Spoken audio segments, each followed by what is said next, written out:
Hello there and welcome to Real Reviews.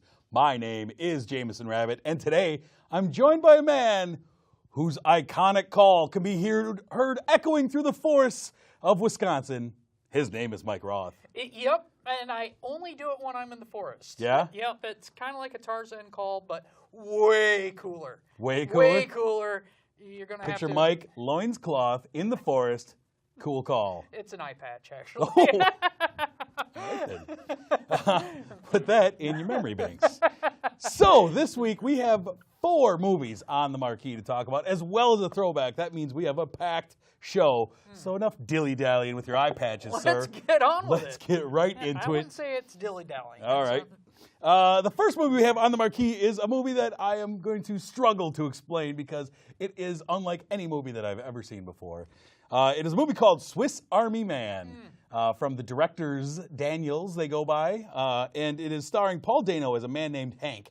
Paul Dano has been shipwrecked on an island. He's been there for quite some time, and he has literally reached the end of his rope, as you see in the trailer. He decides it's time to call it a day. I'm going to commit suicide. And just as he does, a body washes up on shore, and it is Daniel Radcliffe playing a corpse named Manny. The corpse has a name, and I'll explain why in a minute. And so Paul Dano, he just needs companionship. And he takes this corpse, and he's trying to resuscitate it. Maybe he can get something out of it. And the corpse is very gassy. The corpse of Harry Potter is really gassy. And you see in the trailer a moment where the flatulence has him serve as a jet ski. All of these things happen before the opening credits start.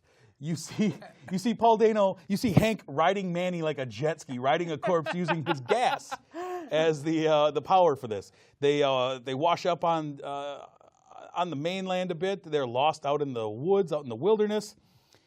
And he is the Swiss Army Man. Manny is the Swiss Army Man to Hank. He provides everything that Hank needs. He provides his flatulence, provides fire and movement. And suddenly, Manny starts talking to him.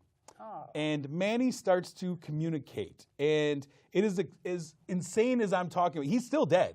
Oh, yeah. He's very much dead, but he's communicating.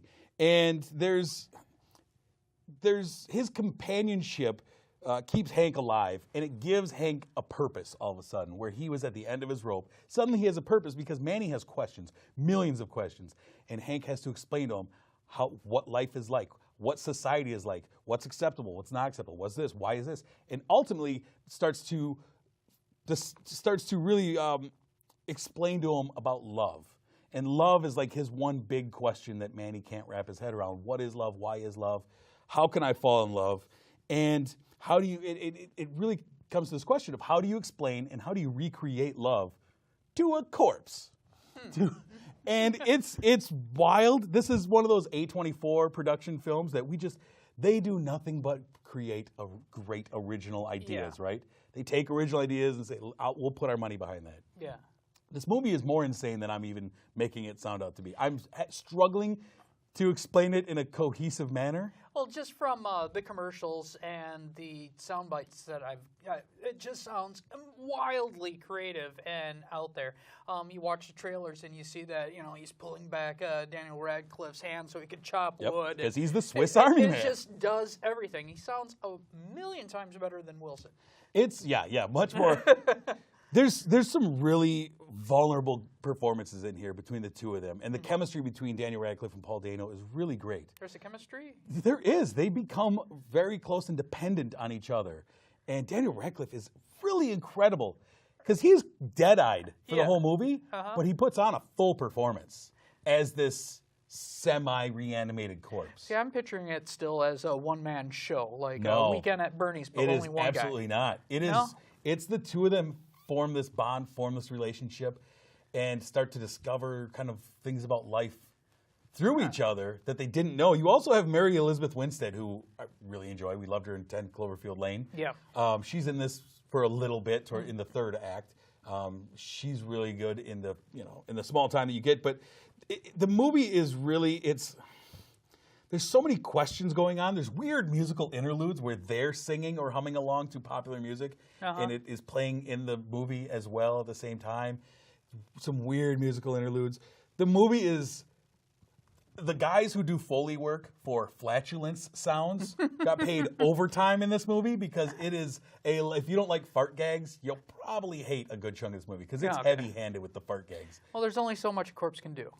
And that's the thing is it's the movie is disgusting and it's beautiful at the same time. Like, yeah, it's got a ton of fart jokes and it's childish and immature, but the overlying story for it all is really great and really strong performances from two great actors. Mm-hmm. And it's one of the better movies that I've seen this year. It's impossible.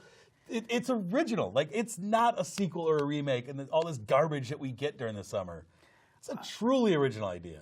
Well, hopefully movie season slows down a little bit so I could grab it. I've been pretty busy this week. Unfortunately, I couldn't see it, but yeah. I've been looking forward to it. I highly, highly recommend seeing it.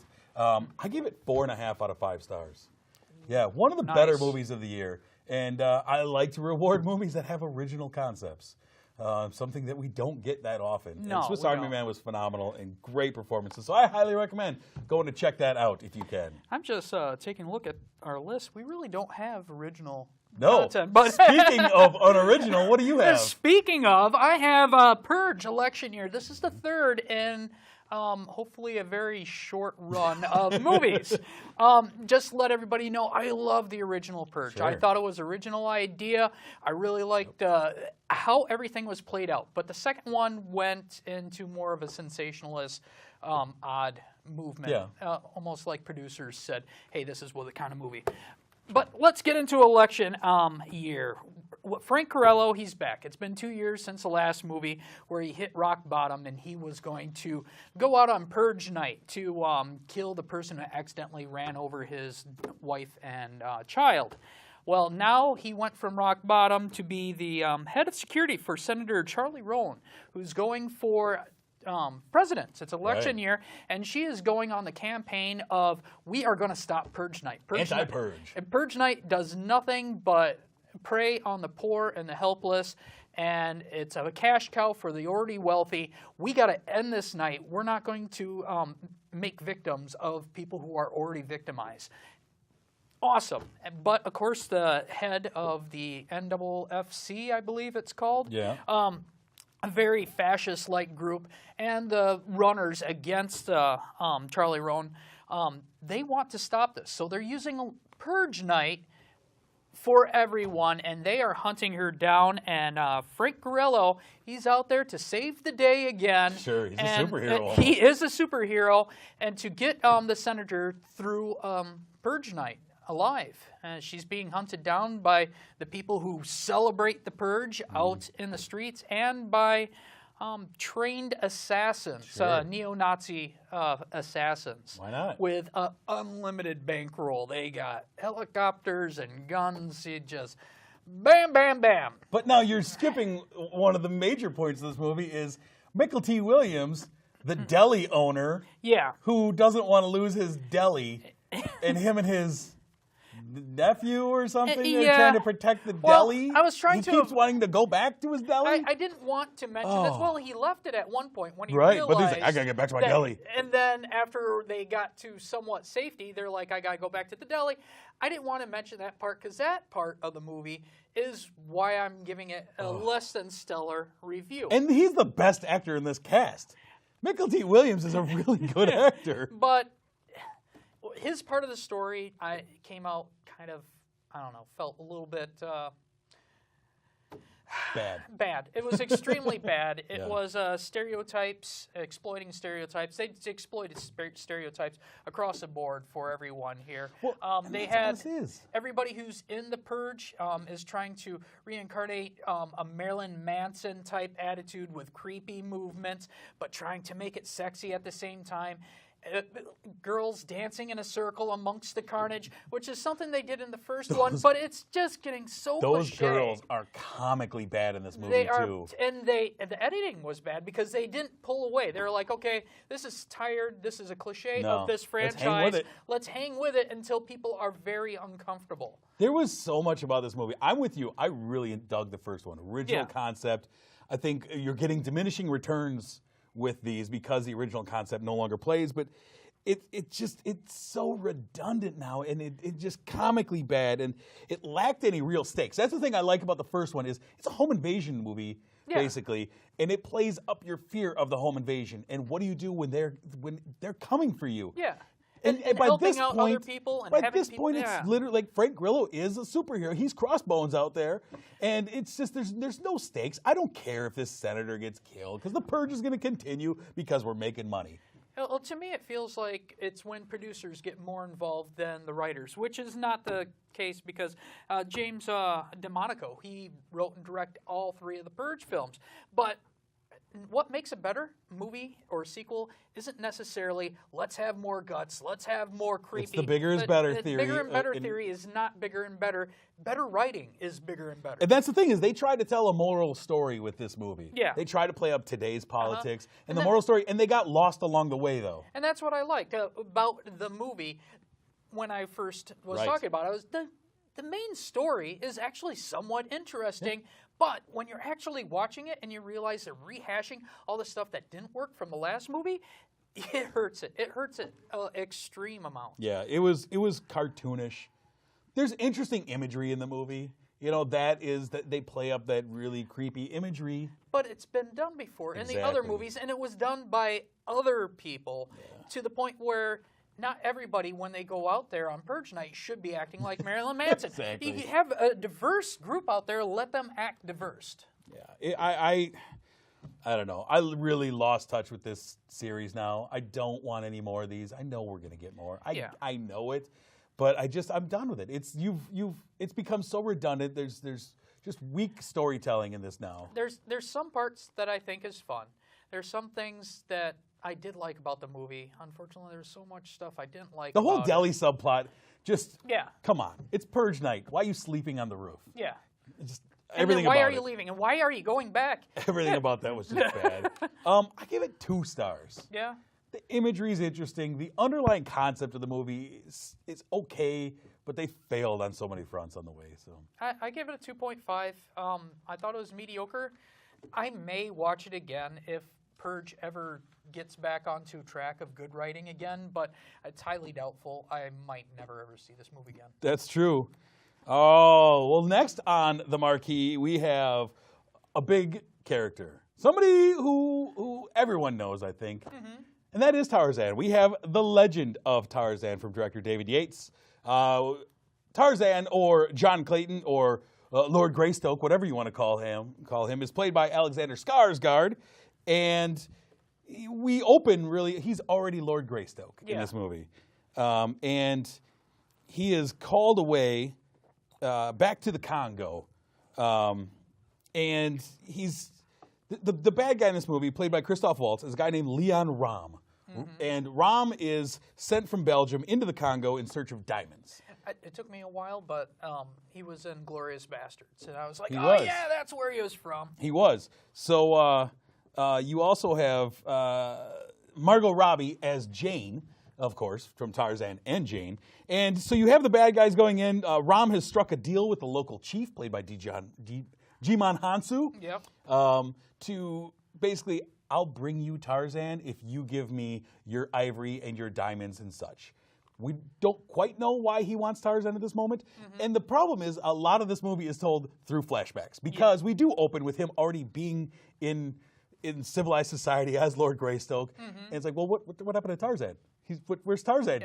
He wants to be known as John Clayton in this movie. This is like seems like a final chapter of Tarzan for some reason. It really does. And so we have to continually go through flashbacks to find out, oh, remember when he was Tarzan? Remember when he was the part that you wanted to see? Okay. And so Greystoke he's already legendary. Everyone's enthralled by this guy, by Tarzan. He is sent to the Congo basically on a PR mission.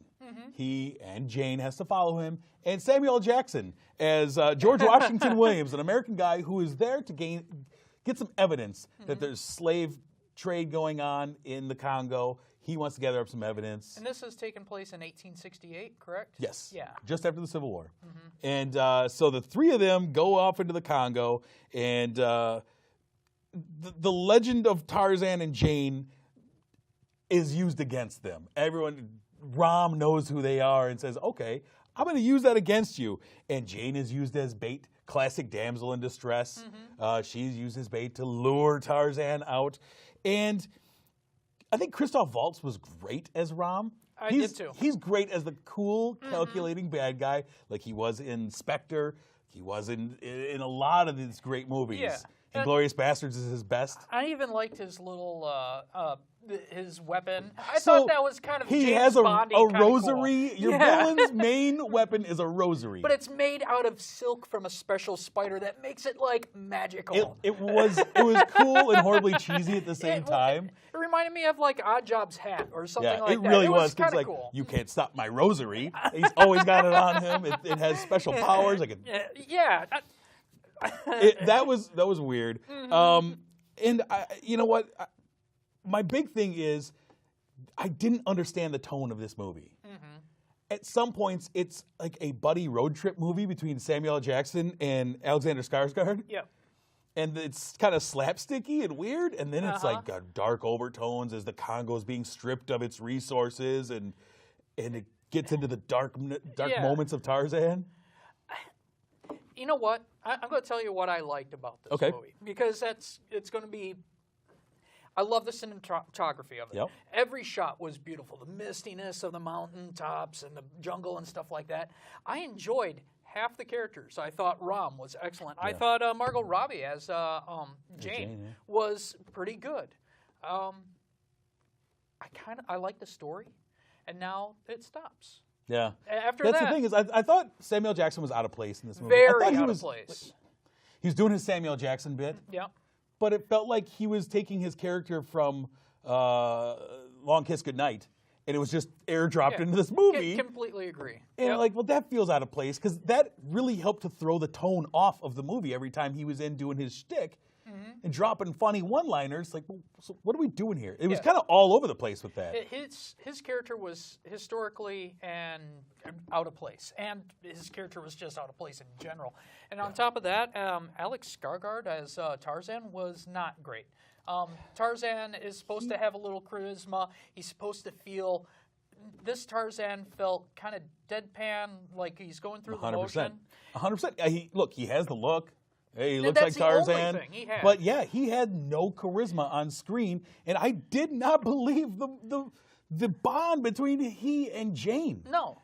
I didn't feel it, and that's the whole thrust of your story. Yeah. Especially if you're going to pick up at the end of the story. And they should have a real bond, and I didn't feel it. And this might have been a good third or even fourth film if they started off Tarzan as a young Tarzan, which the young Tarzan, and I don't have the name down, did a fantastic job. Yeah. And I think they should have started with the baby Tarzan in the woods, second one, have Tarzan meet Jane and their adventures, and then off to this the is a Legend weird of choice. And then they have this one, which doesn't even feel like a third film, but more of a fourth film, wrapping it up type series.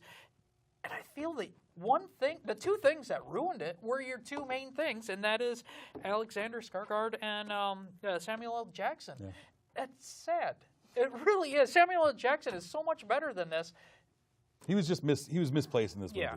So ultimately, what did you give The Legend of Tarzan? I gave it a 2.5. I felt it was a little slow, and also a little disappointed in the actor choices. Yeah. But the movie was beautiful. Yeah, I agree with you 100%. I also gave it a 2.5 out of 5 for pretty much the exact same reasons you just said. What's the last movie we have on the marquee this week, sir? Well, we have kind of a big movie. It's a BFG by Steven Spielberg. His first Disney movie. We have a giant. Well, we have a girl, Sophia. She's an orphan, and she gets kidnapped by this large giant. She gets taken back to Giant Land, and then after discovering the secret, she realizes that she's kind of stuck out there because this giant's not going to take her back with this information. They become two friends. The BFG, Big Friendly Giant, he is kind of an outcast because he is the smallest giant of all the giants. They call him Runt, and he likes to make dreams. He's the smarter of all the giants also.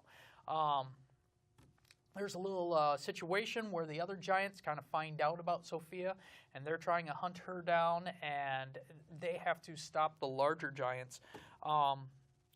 I like the names of the other giants. We got Flesh Lump Eater by Jermaine Clement. Yep, Jermaine.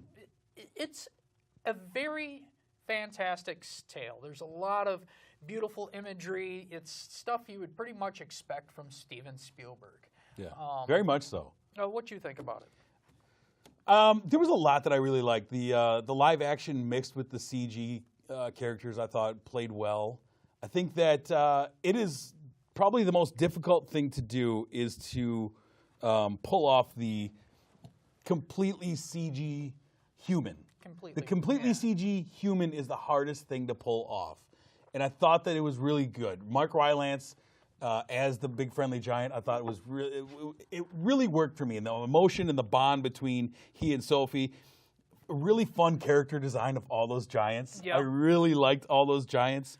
I loved Mark Rylance's voiceover. Listening to him was awesome. The way he talked, the use of colorful adjectives. You know, he was a little squiggly when he talked. Yeah. It really was reminiscent of the Roald Dahl novel, of the book, and it really kind of captured that feel.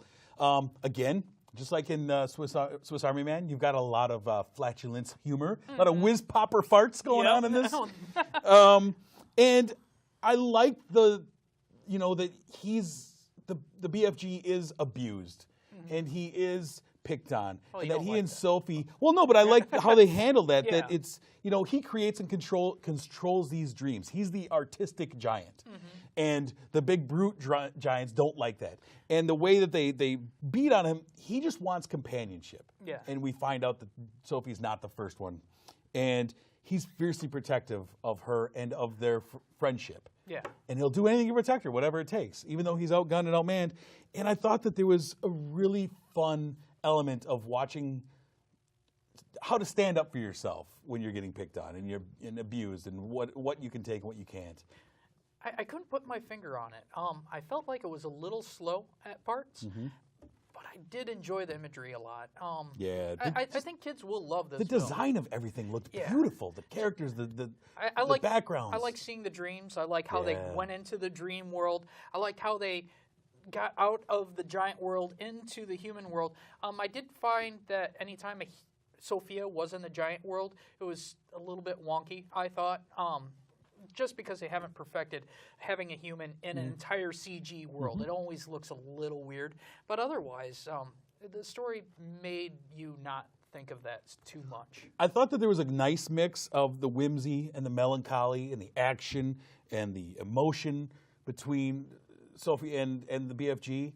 My only thing is I wish, it did feel very Spielbergian, that I almost wish that there was a little less sweet to the movie and a little more of the Roald Dahl darkness that he brings to the novel and into the story. I wanted a little less of the sweetness, especially as it went on to the third act, and a little more of the dark moments. It felt a little too dumbed down for the kids to me. Yeah. I would have liked a little more tension out of that, but I thought it was surprisingly good. Surprisingly. I gave it 3.5 stars. You know what? Coincidentally, I gave it 3.5 stars. We did a lot of agreeing this time. I don't like it. Let's stop that. We gotta stop it right now. Well, let's see if we agree about this. Wait a minute. No, we can't agree on that either. Oh, come on now. Let's see if we agree about our movie throwback, because we are throwing back to 1984 for another fantasy movie. It is a story that never ends, really. Well, unless you make a sequel. Okay. We're talking about The NeverEnding Story, the classic kids movie that up until 1 week ago I had never seen. That is crazy. I know. A lot of people have shamed me because I have not seen The NeverEnding Story. And so I'm coming at it with a whole different set of eyes. I'm very curious because a lot of people who love this movie love it because they grew up with it. Sure, as someone who saw it for the first time, who's seen everything like special effects and stuff surpass what they could do in '84, what did you think of it? I thought it was pretty good. I liked the story of it. It kind of felt reminiscent of some of the movies we've just seen. As you see Bastian running from bullies and getting the never-ending story and going into the land and escapes into the fancy world of Atreyu and Falcor. Look, I'd seen some of these images before. Yeah. I kind of knew what was going on. I thought the movie was really sweet. It was fun. My kids were enthralled by it.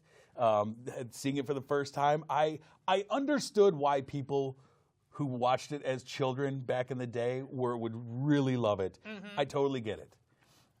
I enjoy it. Is it my thing now? No. No. I'd actually seen the sequel. I'd seen part 2 before. Oh, and I hated that movie. I can't believe you saw the sequel. Yeah, I actually saw that on cable. No, thank you, Jonathan Brandis. But this is a sweet movie. This kind of embodies a lot of 80s movies. It felt like it stole a bunch of pieces from Princess Bride and No, this did come like 5 years before Princess Bride. Yeah, but it still felt Okay, like it. got it. That checks out. It felt like it was inspired or stole a bunch of stuff from a bunch of different movies. One of the things that I disliked when rewatching it is that kid, the kid Bastian. He's the one who's from modern times. He's actually not a great kid. No. I mean, he gets harassed by bullies, so he breaks into a bookstore. He steals a book. He skips classes. I believe he ran away from home. I think so. So he could read this book. He read that book. Nobody came looking for him. No one. He's got terrible Unfortunately, parents. he's neglective. No one in the school thought about to look for him. But that kid that's always in the dumpster. Yeah, forget about him. When you're a kid, you kind of forget about how evil Bastian is, Yeah. and you get sucked up into the whimsy of the Luck Dragon Falcor flying through the sky, or Deep Roy, Teeny Weeny was his name, jumping on his racing snail and stuff, or the Rock Biter. Now the effects are 1984 effects. They are very. But you know what? They work. They do work. I wish sometimes they would still go back to the robotics. Yeah. You think about it, it's still amazing how they got that Luck Dragon to Pretty work. good animatronics. Yeah, and they really don't do that anymore. They just go, we're going to CG everything. I actually kind of wish I would have seen this when I was a kid, because this would fall right in the wheelhouse of the movies I love, like Flight of the Navigator, and all of these fantastical stories about kids being the heroes. But you know what? It is what it is. I just got to throw in, my favorite character isn't the Luck Dragon. I'm one of the few. It's Morla, which is this huge turtle. And they have this beautiful scene where Atreyu, who is the warrior of this story, he's in the tree and he's talking to this turtle that's larger than like our Capitol building, and it's talking and sneezing on him. And I just thought that was great. I love it. Excellent. So go check out the NeverEnding Story if you haven't seen it, like me, or if you haven't seen it in a while. Go check it out, because it's it works. I get it. Taking a look ahead at what is going to be coming out later this summer, here we have the weekend of July 15th. We have 3 movies that will be on the marquee. The first one is The Infiltrator with Bryan Cranston and John Leguizamo. Bryan Cranston is an undercover agent who has to break a big cartel ring. And it's Bryan Cranston. I'm in. Yeah, he could do like a call center where he's just on the phone trying to sell insurance to people. I'll watch it. I'm in. The second one is a period romance movie called Tulip Fever, starring Christoph Waltz and Alicia Vikander, 2 people that we really enjoy. And it looks sweet. I don't know. We may or may not get it over here, but it looks good. It's got a great cast. And the big movie that's going to be dominating the box office and is tearing people apart whether they like it or not, that is the new Ghostbusters movie. I'm looking forward to it. I am too. I have a totally open mind to it. I am not hating on it. I would love a good Ghostbusters movie, because guess what? Ghostbusters 2, it wasn't great. No. But people talk about it like it was great, but it was not. People went to it because it was Ghostbusters, and you go to it again because it's Ghostbusters. Yeah. So that will all be coming out the weekend of July 15th. Before we go, we want to thank our sponsor, though, Marcus Theaters, The Palace, here in Sun Prairie. Thank you for sponsoring the show. We do appreciate when you let us in your doors. Very much. We always enjoy that. If you want to find more from Mike and I, you can follow us on Twitter at Real Reviews TV. You can like our page on Facebook. Real Reviews TV will get you there. You can like Mike's personal page. He'll like you back. He's a good guy like that. Next week, we're going to be talking about Mike and Dave and how they need wedding dates. Yeah, not my buddy Dave. No, your buddy Dave? Yeah. We're also going to be talking about The Secret Life of Pets, another big movie for Disney. But until that time, me, Jamison, him, Mike. Thanks for watching.